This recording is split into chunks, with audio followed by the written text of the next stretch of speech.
हद्दथना अबू आसिम अन बहज़ इब्न हकीम अन अबीह अन जद्दिह क़ुल्तु या रसूलल्लाह मन अबर क़ाल उम्मका क़ुल्तु मन अबर्रु क़ाल उम्मक क़ुल्तु मन अबर्रु क़ाल उम्मक क़ुल्तु मन अबर्रु क़ाल अबाक सुम्मा लक़रबा फलक़रब।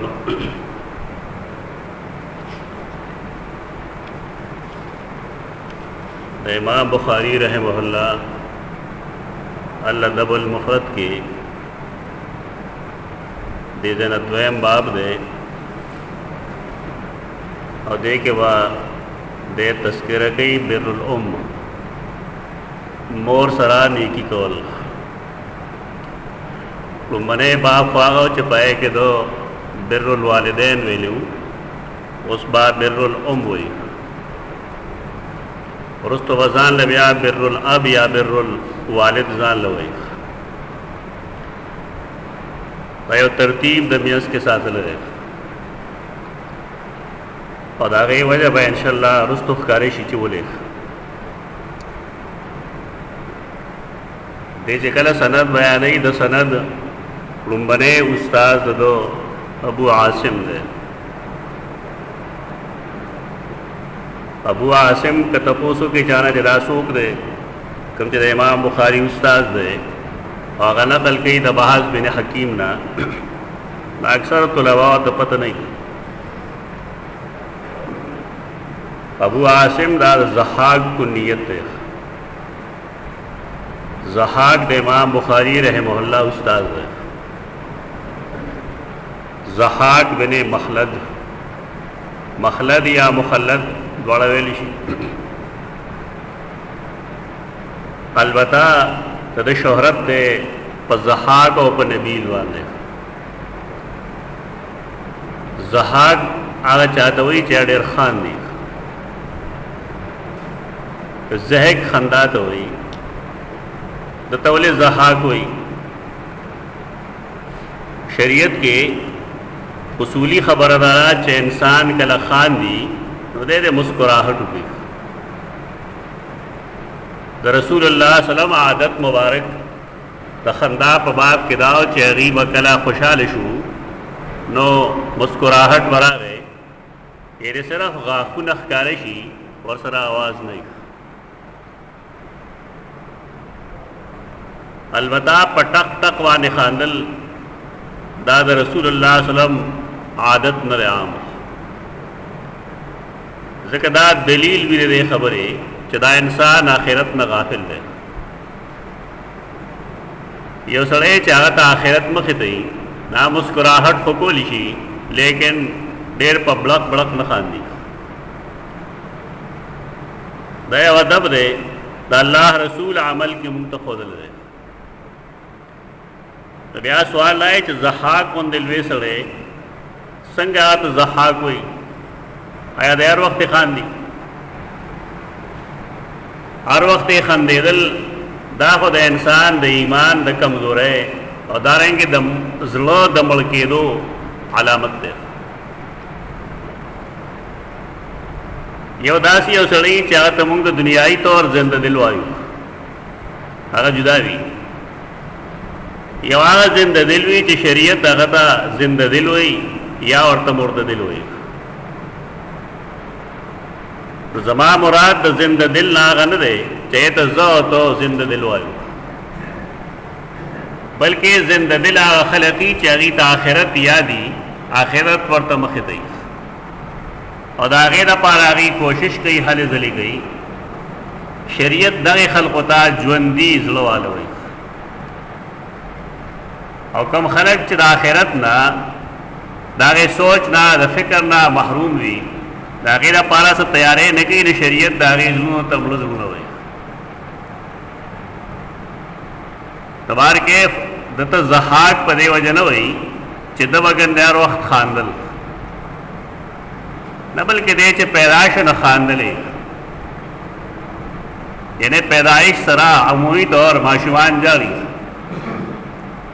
खुदा अल्लाह यो देन दे चालवर की चालवर ने बाज़े तारीख़ी रिवायतों के राजी چې د مور خېټه کې لږ ډېره موده ایثار شو، غاښونه یې ختلي وو چې پیدا شه نه خاندلې، ځکه ورته ضحاک وو. نو بارکیف که دغه وجې او کاسې خندایي، خو ضحاک ورته په دې وایي، په دې نه وایي چې ګینده به عام ژوند کې خاندل. دا خو ډېر عجیبه طبیعت والا سړی دی. ابن جریج د استاد دی، نبیل هوښیار بنی آدم ته وایي. تاریخ کې دته نبیل وایي او د هغې وجه دا وه چې یو ځل د دې علاقې ته آتی راغلی و، بیا وخت طالب علم و. یو انسان چې یو څیز نه یې لیدلی او نوم یې اوري او بیا طالب علم یې ژوند خو د بچپنې ژوند دی. نو مدرسې ته چې اواز راغی چې آتی راغلی دی، نو خلک ټول تماشې له لړل، طلبا ټول لړل چې آتی به څنګه وي. دی نه ته استاد ورته یې ولې نه دی؟ دی وایي زه سبق له راغلی یم، لوبو له نه یم راغلی. یعنې دی درسګاه کې پاتې شو، نو ځکه دته نبیل وایي. او بعض روایتو کې راځي چې دا نوم دله نبیل ابن جریج ورکړ چې تو هوښیار یې، وخت نه ضایع کوې.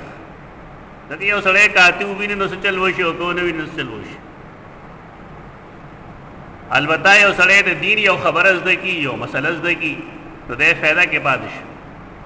دغه چا په مقابله کې چې هغه له دین څه مسایل یا خبرې نه ورځي. نو بارکیف عاصم، ابو عاصم دا ضحاک ته وایي چې هغه د نبیل په نوم باندې هم مشهور دی. دا د امام بخاری رحمه الله استاد دی.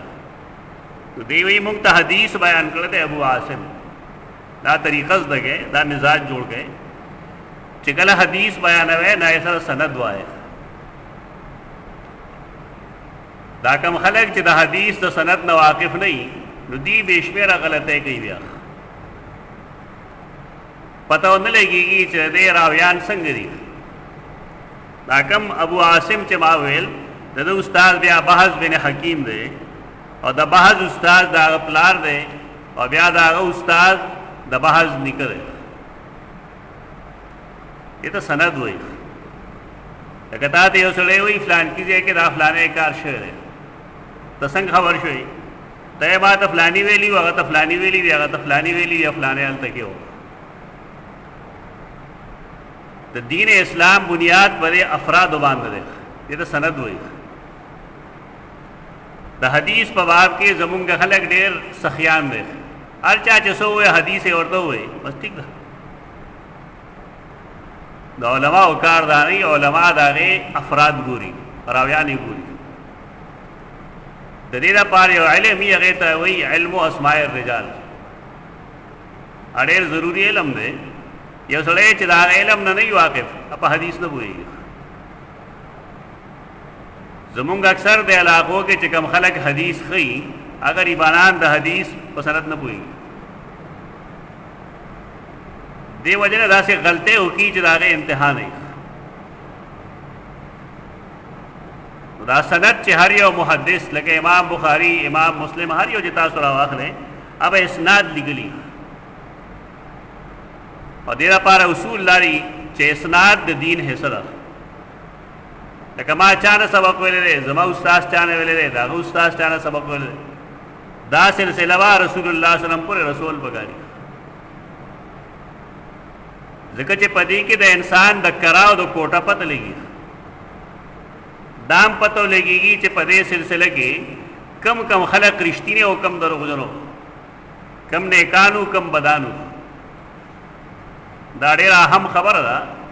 لکه څنګه چې یو سړی ګواهي وکړي په یو خبره باندې، نو که تاسو چېرته عدالت کتلي اورېدلي مو وي، نو په هغې ګواه باندې خلک جرحه کوي.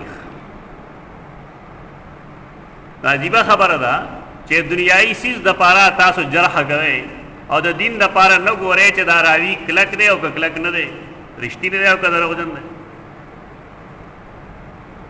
بیا دا دواړه خبرو کې فرق دی. یو د راوي روایت کول دی، یو ګواهي ده. په گواهی د دین څه دارومدار نشته دی. یعنی که یو سړی گواهی صحیح وکړي نو دین ته فایده نشته، او که سړی گواهی غلطه وکړي دین ته نقصان نشته. لیکن دا هغې باوجود قرآن فرمایي چې ولا تکتموا الشهاده ومن یکتمها فانه آثم قلبه. گواهی به نه پټوئ، او چا چې صحیح گواهی پټه کړه بېشک د زړه ګنهګار دی. روایت خو د گواهۍ نه اعلی څیز دی، ځکه پای کې د یو څیز د دین او د بې دینۍ خبره راځي. نو څنګه چې مونږ په یو عام راوي جرح کوو، د هغه وثاقت ښیو، کلکوالی ښیو، کمزوري ښیو، نو دارنګې د رسول الله صلی الله علیه وسلم د حدیث چې کوم بیانونکي نو په هغه باندې جرح او تعدیل پکاري. په دې فن نه خلک واقف نه دي.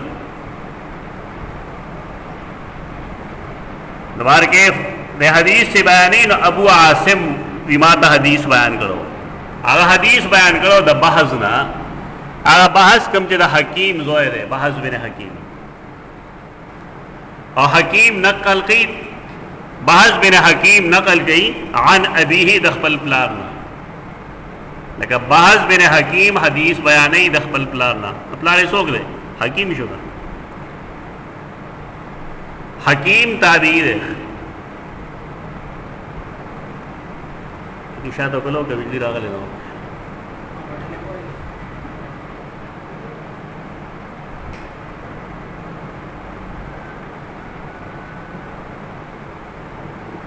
تابعی هغه سړي ته وایي چې هغه د صحابي سره ملاقات ثابت دي. صحابی هغه څوک چې هغه په حالت د ایمان کې رسول الله صلی الله علیه وسلم سره ملاقات کړي. تابعی، صحابی او تبع تابعی دا درې بنیادی خبرې دي. صحابه، تابعین او تبع تابعین. صحابی هغه څوک دی چې هغه د رسول الله صلی الله علیه وسلم سره ملاقات کړي. تابعی هغه دی چې هغه صحابي لیدلی، او تبع تابعی هغه چاته چې هغه تابعی لیدلی. دا درې زمانه ته خیر القرون وایي. دا افضل ترین زمانہ دا. رسول اللہ صلی اللہ علیہ وسلم فرمائی دے زمانوں نے بہتر زمانہ بلے نشت. پدا دریو زمانوں کے خیر غالب ہو اور شر مغلوب و کمزور ہو. لیکن داغے نرستو چکے میں زمانے راضی نہ پائے کہ حدیث کے راضی چی یفش الکذب دروغ بڑیش. دا زمون چکا زمانہ دا دیکھے دروغ عام دی. په یو سړي باندې د قسم باوجود انسان یقین نشي کولی چې دا رښتینی دی که دروغجن دی. طلاق به غورځوي یو سړی، لیکن زړه یقین نه کوي په هغې باندې. د هغې وجه دا ده چې دا د خلقو د الله او د هغه د رسول نوم د ګپ په طور استعمال هم شروع کړي دي. دا زمانه زمونږ د دروغو زمانه ده.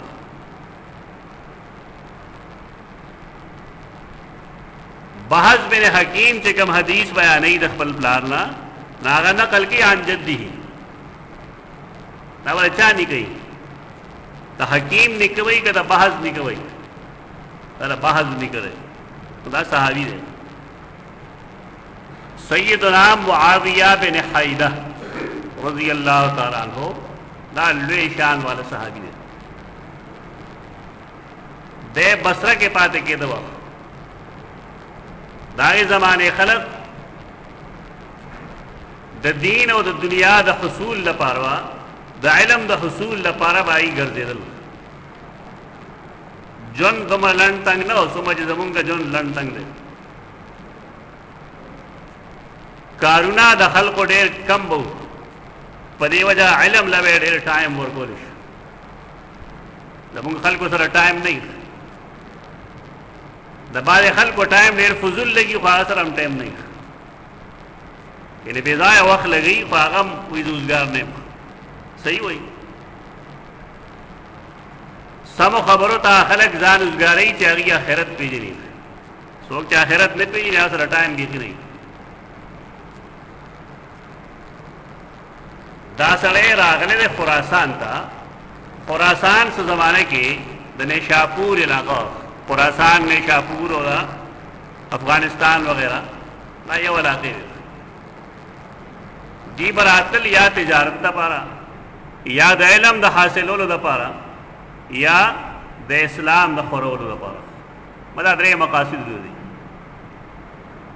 په دې وجه د وفات خراسان کې شوه، صحابي دی وفات خراسان کې شوه. دی وی قلت یا رسول الله، ما رسول الله صلی الله علیه وسلم تاسو کو چې من ابر زما د خسلوک او زما د نیکه د ټول نه زیات مستحق څوک دی؟ من ابر څوک زیات مستحق؟ رسول الله صلی الله علیه وسلم فرمایل امک استامور. ما بیا تاسو کو من ابر څوک زما د حسن سلوک مستحق دی؟ نو ماته بیا ویل استامور. په دریم ځل به تاسو کو چې من ابر څوک د حسن سلوک زیات مستحق دی؟ نبی او فرمایل استامور. یعنی درې ځله د مور ذکر کو چې هغه زیات مستحق دی. په څلورم ځل چې ما تاسو کو نو ماته ویل چې اباک استغفار. بیا فرمایل ثم الاقرب فالاقرب. بیا څوک چې ستا پلار ته نږدې او بیا څوک چې هغه ته نږدې. د حدیث کې رسول الله صلی الله علیه وسلم د مور د حق درې ځله ذکر کوي او د پلار یو ځل ذکر کوي. د بعض خلکو خیال لای چې د مور حق د پلار مقابله کې زیات دی او حدیث بدا پیش کوي. او سوال لای چې آیا واقعی رسول الله صلی الله علیه وسلم دا سے فرمایلی او کنا دې بل څه حکمت ده؟ یو جواب درې دارې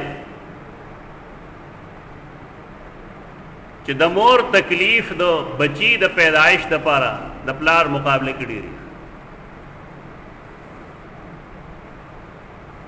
د بچی په پیدا کولو کې چې مور تاسو ته تکلیف رسی، نام تکلیف پلار دا نه رسی. قرآن صاف فرمایلی وحمله وفصاله فی عامین، فصاله فی عامین. بچے په خپل خېټه کې ګرځول، بیا 2 کاله هغه غېږ کې ګرځول، هغه له پی ورکول. دا غي تکلیف په عوض کې دا الله رسول د مور حق درې کرته بیانوي. لیکن د دې مطلب دا نه چې سړی د پلار تشا کی. د حدیث دا مطلب خو نه دی چې د مور حق ډېر دی ته پلار تشا کا. دا نه مطلب. دویم وجہ دی کې دا ده چې د پلار او د مور چې کله مونږ کردار ته ګورو کور کې هغه لږ فرق دی. بچې د دواړو نه پیدا دي، د دواړو د خپل بچی سره مینا محبت ونی، لیکن د مور پزړه کې د بچی سره مینا نسبتاً زیاده دی. حنان من لدنا او زکا. او بیا کله کله دومره ډېر شي چې که بچې روانه هم کوي او پلار څه کوشش کوي د اصلاح، نو مور د هغه د بچکولو کوشش کوي. کومو بچو کې چې بګاړ پیدا کیږي هغه د میندو دغه سلوک نه پیدا کیږي. یعنی یو بچی روانه کړی دی پکار دی چې اپو یې کړی شي او که د هغه د مرمت ضرورت چې د هغه مرمت هم وکړی شي، دا ضروري ده. لیکن کله کله میندې بیجا لاډ او پیار کوي، هغه بچی فاسد کی روانه کی. او دا غي د وجه د بچو یو ذهن جوړ شي، هغه دا چې د خپل مور له جایز حق نه ورګي، ځکه مور ګیله نه کوي چاته. د پلار حق چې کله بچي نه ورګي نو پلار له چل ورځي، هغه څوک سپېړم کولی شي او بچي د خپل حق نه محرومول شي. دا معاشره کې عام حالات دي. دا نه چې زما زوی یا ستا زوی یا د بل زوی داسې کوي. اسې چې زویم دا د حدیث لاندې محدثین لیکي چې عام حالات داسې دي. په دې وجه دا غي عام حالاتو په جواب کې رسول الله صلی الله علیه وسلم د مور د حق ذکر درې ځله کوي چې عمومي طور خلک د مور حق نه ادا کوي. ولې دا غي محبت زیاتی بچی سره هغه د بچی د بچ کولو کوشش کوي چې کله مجرم سره بچ کوي نو ستا په خیال خپل حق وته وغوښتی شي. مور خپل حق نشي غوښتی. په دې وجه کم کس چې زیات مظلوم دی او ډېر خاموش دی نو رسول الله صلی الله علیه وسلم دا غي بنده حق زیات بیانوي. دې مطلب دا نه چې ګنې اصولی طور حق ډېر دی. اصولی طور حق نه ډېر. اځه خو امت پر متفق دی علما چې حق د پلار اعظم دی په مقابله د مور کې. د پلار حق د مور مقابله کې معظم دی. دا غي وجه دا چې د بچی د جون څومره ضرورتونه دي دا یې کفیل پلاری نه مور. ما چې کله دا باز شروع کو نو ما ویلی دا شروع کو په دې باندې چې خلقو د مور د خپل لاندې جنت ګرځول دي په پلار یې بالکل یو طرف ته کړی. د پلار احترام ضروری دی او د مور احترام په خپل ضروری دی. دیکھیو بل خبره هغه دا چې د رسول الله صلی الله علیه وسلم هغه عام انسان نه دی او نه یو عام عالم دی. هغه حالاتو ته ګوري دا غي مطابق جواب کوي. که رسول الله صلی الله علیه وسلم روزه دا پروژه کې یو بنی آدم راغی چې هغه ځوان زلمی دی نوې نوې وعده کړی دی پروژه هم دا لا تپوس کې یا رسول الله زما کورواله دا دروازې کې زه بوسو کنار کوم نو څنګه وایي نارتی نه وکړي. یو ساعت پس یو معمر سړی راشي یو بوډا هغه ما هغه تپوس وکړي نغله اجازه ورکړي. یعنی یو حکم چې بیانېږي دا غي بنیادونو کې څه حکمتونه دي. رسول الله صلی الله علیه وسلم دا څه قسمه خبرې چې کوي دا غي یو بنیاد داوی چې هغه یو سړی کې قتلی چې دا کې دا کمزوري ده. دا ممکن ده چې دې صحابي کې کمزوري دا وا چې دا شاید د خپل مور خیال نه ساتو. په دې وجه رسول الله صلی الله علیه وسلم دتا د مور حق درې ځله بیانوي. صحابه انسانان دي. انسانانو کې چې کوم خطاګانې موجود یا صحابه کرامو نه کی صحابه معصوم نه دي. دومره چې صحابهونه کې مې خطاګانې شي نه قرآن او حدیث لیکلي هغه ته ګناه نه وایي. ځکه هغه خپل غلطي نه پټي.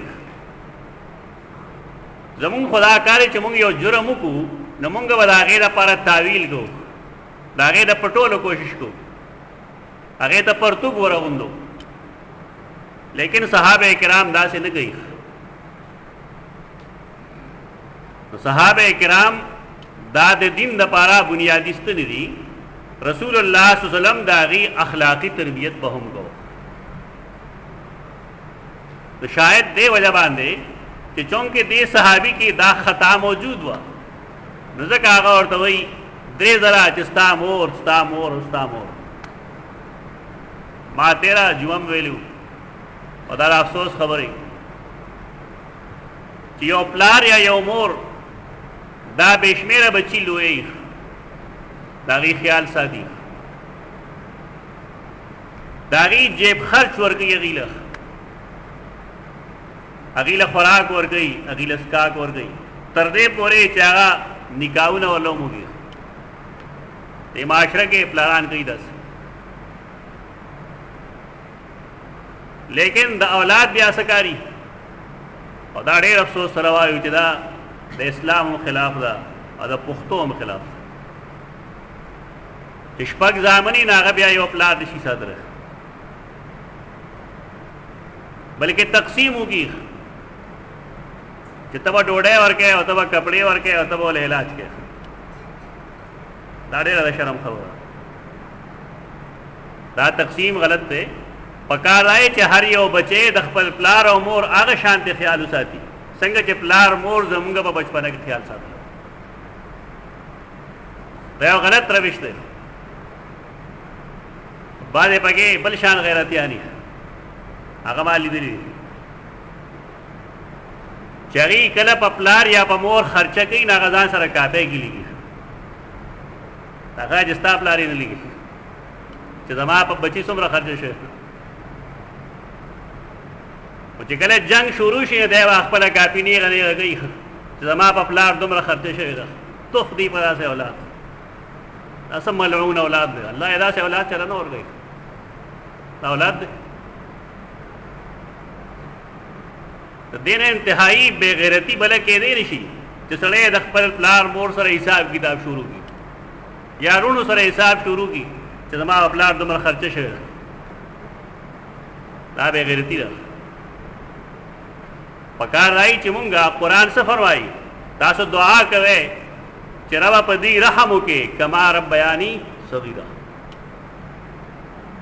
زه چې ماشوم م نو زما پلار مور زما څنګه تربیت کړو نو زما احسان هم کوم او د خپل رب نه به دعا هم کوم چې ربه ته په دې داسې رحم وکړې لکه څنګه چې دي په ما په ماشوموالي کې رحم کړو.